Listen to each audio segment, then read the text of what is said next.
Welcome back to my channel. If you are new to this channel, please don't forget to subscribe and hit the bell button for you to be updated on my next uploads. Today's video, pag-uusapan natin ang panukalang magbibigay ng 2,000 pesos na ayuda sa bawat Pilipino under the proposed Bayanihan 3. Good news to everyone! All 110 million Filipinos will receive Ayuda or cash aid of 2,000 pesos each under the Bayanihan to Arise as One Act or Bayanihan 3 law being deliberated in Congress. The proponents of the bill said that the all-inclusive cash aid will cover the rich, the poor, and those in the middle class and will be distributed in two tranches under the 405.6 billion pesos measure.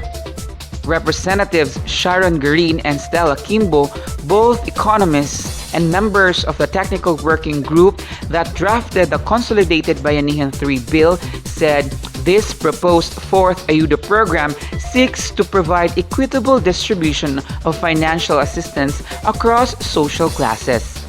On Tuesday night's episode of The Chiefs on Signal TV's One News, Garin said, and I quote, "Everyone's affected by this pandemic. Poor Filipinos, rich Filipinos, and especially those in the middle class who were not covered by previous Ayuda.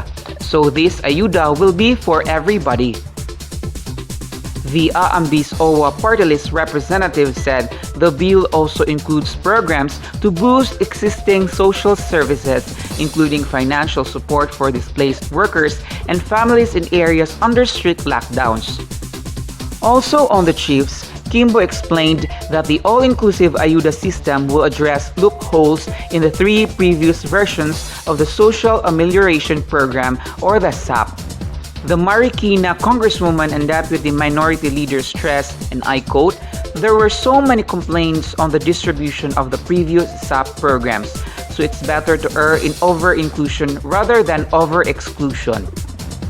Kimbo, who is the principal author of the bill, said the proposed Ayuda will be progressive and allows rich citizens to waive their 2,000 pesos cash assistance from the government.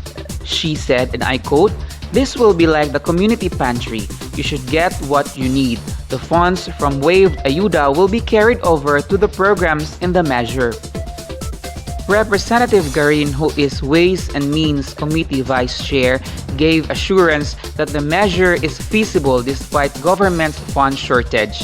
She revealed that the funding for Bayanihan 3 will come from fiscal measures, particularly increase in dividend rate of government-owned and controlled corporations from 50% to 75% and borrowing from the Bangko Sentral ng Pilipinas, just like in the Bayanihan 1 and 2 laws. This had been agreed upon by proponents and economic managers. The main focus is direct assistance. This will also trigger consumption, which will benefit the economy in return, Garin added. For his part, Speaker Lord Alan Velasco said the chamber will prioritize the passage of the Bayanihan 3 bill upon the resumption of session this month. As soon as we get back on May 17, we will fast-track the approval of Bayanihan 3. Everyone will get help during this pandemic, he assured the public in a radio interview. Meanwhile, Camarines Sur Representative Ray Villafuerte filed a bill further extending the validity and effectivity of the Bayanihan to Recover as One Act or the Bayanihan 2 until the end of this year.